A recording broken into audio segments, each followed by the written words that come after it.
always believed that motherhood was a long road of quiet sacrifices. Ones no one ever thanked you for, but you made anyway. When I became a single mother at 22, I didn't understand how long that road would truly be. I worked wherever I could, behind cash registers, in kitchens, late-night cleaning jobs. I wore the same pair of black shoes until the soles thinned like paper.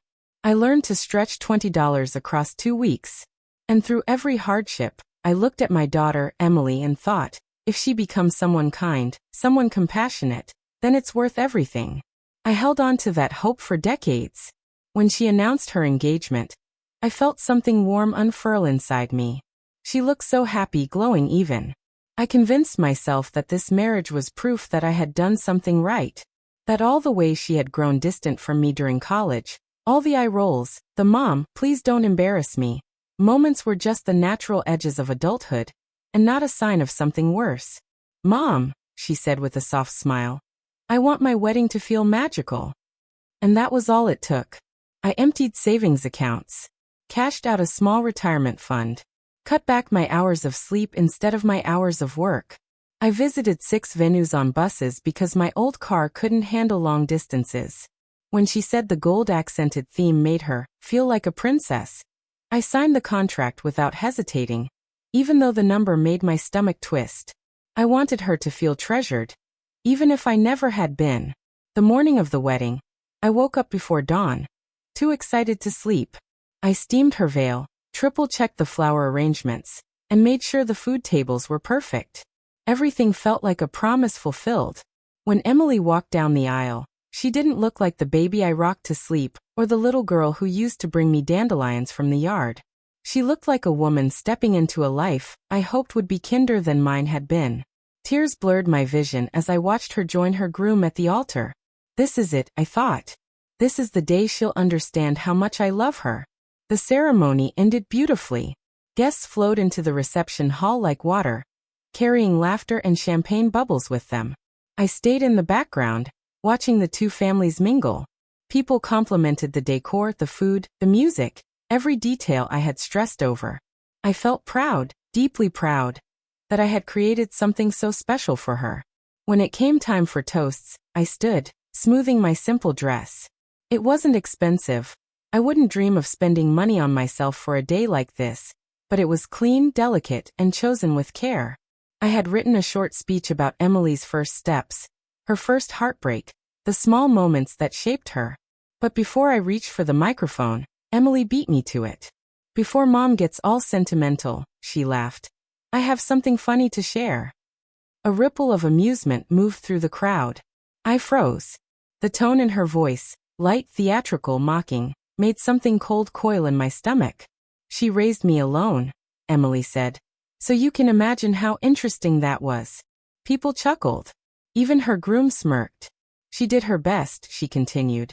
"But you know, showing up to my school smelling like fries from the diner, wearing those thrift store outfits, God, I thought I'd die of embarrassment." Laughter. Loud. Careless. Cruel.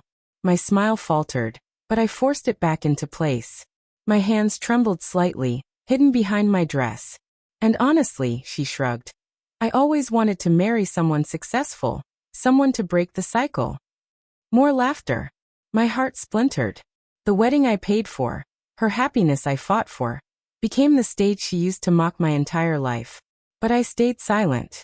I stayed smiling, because I had no idea what was coming next. And neither did she.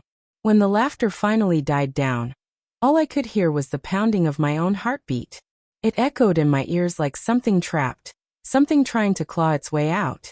Yet outwardly, I stood perfectly still, perfectly composed, smiling like the humiliation hadn't just scraped something raw inside me.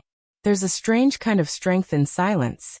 You can feel your pride fracturing, but you refuse to let the pieces fall where people can see them. That's what I did.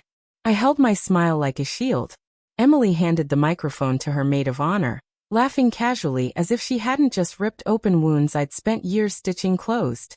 The guests murmured awkwardly, unsure whether they had witnessed humor or cruelty. A few avoided my gaze entirely. Others gave me pity smiles that felt like salt rubbed into fresh cuts. But then something shifted. At the front table, A man had gone completely still. Victor Hale, the groom's boss. I had only met him in passing earlier, introduced briefly with a handshake and polite nod. He'd seemed cordial enough, someone accustomed to being respected simply because the world had taught him he should be. But now he stared at me with an intensity that tightened the air. His brow furrowed. His jaw locked. He looked unsettled. At first, I thought maybe he disapproved of Emily's speech. Maybe he just had manners. But the longer he watched me, the more confusion flickered across his face, followed by something like shock. He leaned toward the groom and whispered urgently. The groom blinked, glanced at me, then whispered back. Whatever he said didn't satisfy Victor. His lips tightened into a sharp line. Then abruptly he stood. The movement was sudden and forceful. His chair scraped loudly against the floor, and several guests turned in surprise. He didn't seem to notice. His eyes were locked on me like I had suddenly become the centerpiece of the evening. What did you say her name was? He asked loudly. Emily, who had been sipping champagne smugly, paused mid-swallow. What? Who? He pointed directly at me. Your mother. What's her name? Linda Rowe, she answered, baffled. The effect was instant. Victor's face drained of color. His eyes widened, not in confusion this time, but in recognition. He ran a hand through his hair, muttering something under his breath. He looked shaken, genuinely shaken. Then he straightened, cleared his throat, and announced to the room, I need the microphone. His tone left no room for refusal. A stunned silence swept across the hall. Even the DJ froze, halfway to changing the song. Emily looked around, confused and irritated, like someone had just interrupted her favorite show. But Victor didn't move toward her, he walked toward me. Slow. Measured. Respectful. He approached as though I were someone important. Someone he owed something to. The contrast between his reverence and my daughter's mockery felt surreal. I didn't know whether to step back or stand tall. He stopped right in front of me. Ms. Rowe, he said, voice unexpectedly soft. Is it really you? His eyes searched mine, desperate for confirmation of something I couldn't yet understand. I nodded. A small gasp escaped him. For a moment, he seemed unable to speak. Then, with a trembling voice, he addressed the room. Ladies and gentlemen, I owe you all an explanation. The hall fell quiet. Forks hovered midair. People leaned forward. Even Emily, suddenly uneasy, whispered to her husband, What is going on? Victor turned toward her, and the cold disappointment in his eyes made her swallow hard.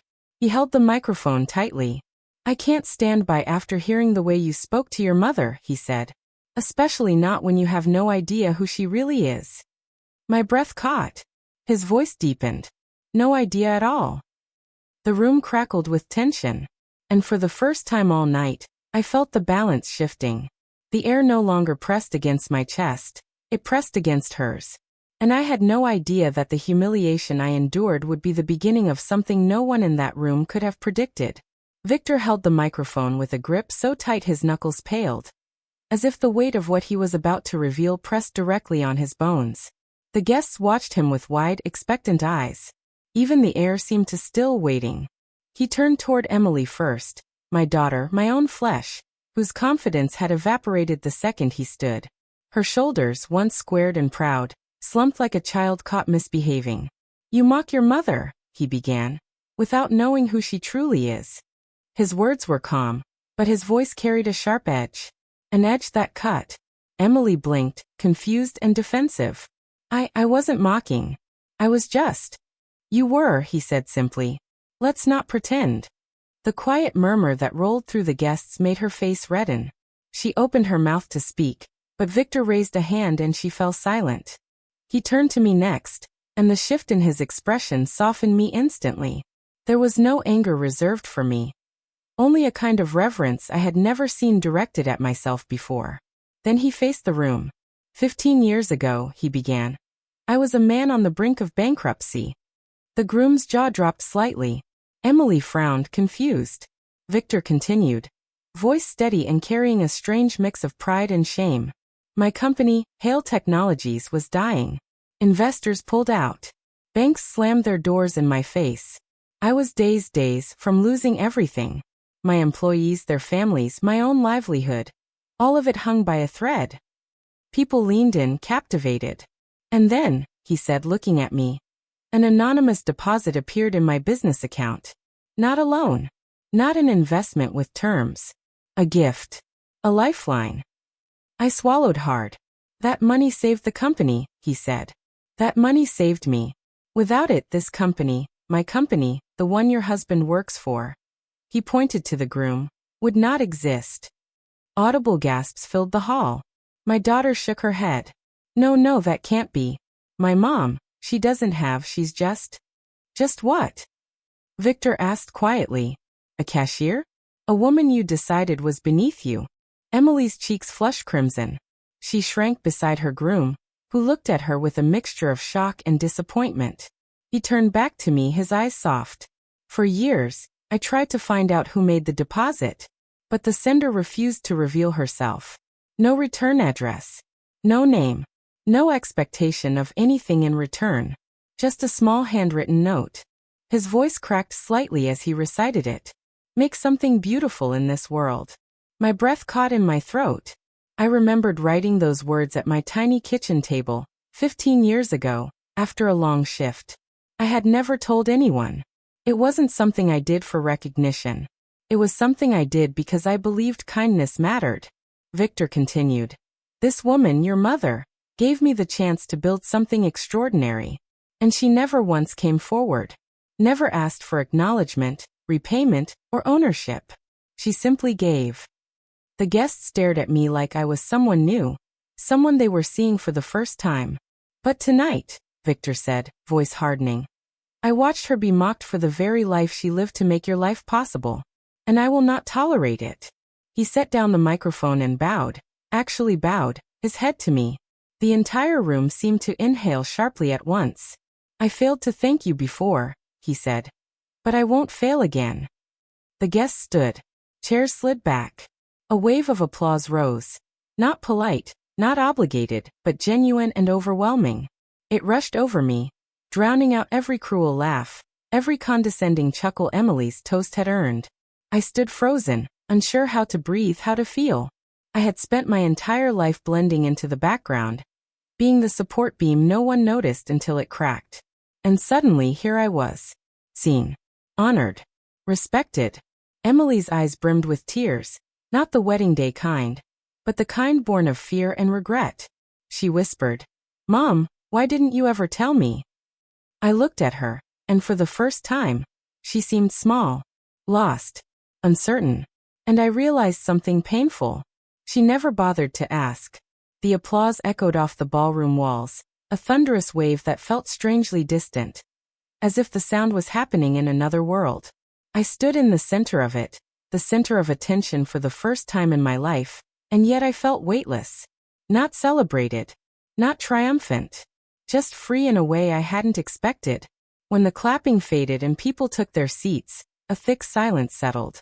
All eyes were still on me, waiting, watching. Some filled with awe, others with guilt, and a few with the embarrassment of having laughed when my daughter mocked me. Emily's lip trembled. Her mascara had begun to smudge, and the confident glow she wore earlier had completely vanished. Mom, she whispered, stepping closer. Why didn't you tell me? Why would you hide something like that? Her voice sounded small, like the little girl who used to cling to my legs at the grocery store. But I was no longer hearing her through the ears of a mother desperate for her child's approval. I was hearing her through the ears of a woman who had finally learned her own worth. It wasn't something I did for praise, I said quietly. It was something I did because it felt right. But she choked on her words. I made fun of you. I humiliated you, and all this time. You didn't know? I interrupted. Because you never cared enough to ask. The room seemed to exhale at the bluntness of my words. Emily recoiled slightly as if I had struck her, but I didn't feel cruel. Just honest. Finally honest. Her groom stepped forward, looking pale. Emily, how could you talk to your mother like that? After everything she's done? I didn't know, she protested. If I had known. That's not the point, he said, shaking his head. You shouldn't have needed to know to respect her. Her face crumpled. She looked between him, me, and the guests. realizing, maybe for the first time, that her behavior wasn't excusable, that the consequences of her cruelty weren't going to fade just because she was embarrassed. Victor stepped beside me, placing a gentle hand on my shoulder. "If you ever decide you want a role in my company," he said warmly, "a position, a partnership, even just access to our network, my door is open. Always." Emotion rose in my throat. Not greed. Not opportunity. Just gratitude. Genuine, grounding gratitude. "Thank you," I said softly. "But I think I have some things to figure out first. For myself." He smiled with deep respect. "Then take your time. The offer isn't going anywhere." The guests around us nodded, murmured agreements, and some even approached me with apologies for laughing at Emily's speech. I accepted them politely. It wasn't personal. Not anymore. Their laughter had been misled by my daughter's confidence, and their shock now was a strange balm. Emily reached for my arm. "Mom, please. Can we talk? Can we just go outside and talk?" I stepped back. "Not tonight." Her face crumpled further. "Mom, please, people are staring." I looked her directly in the eyes. "They stared when you mocked me too," I said calmly. "That didn't bother you." She sucked in a shaky breath, tears spilling freely now. "I'm sorry," she whispered. "Please, I'm so sorry." I believed she was. But sorrow wasn't enough to erase years of dismissal and disregard. Without raising my voice, without bitterness, I simply said, "I love you, but I won't let you treat me like that anymore." Her knees wobbled as if my words had removed her ability to stand. Then I turned. I walked past the tables, past the wedding arch I paid for, past the guests who parted like waves around me.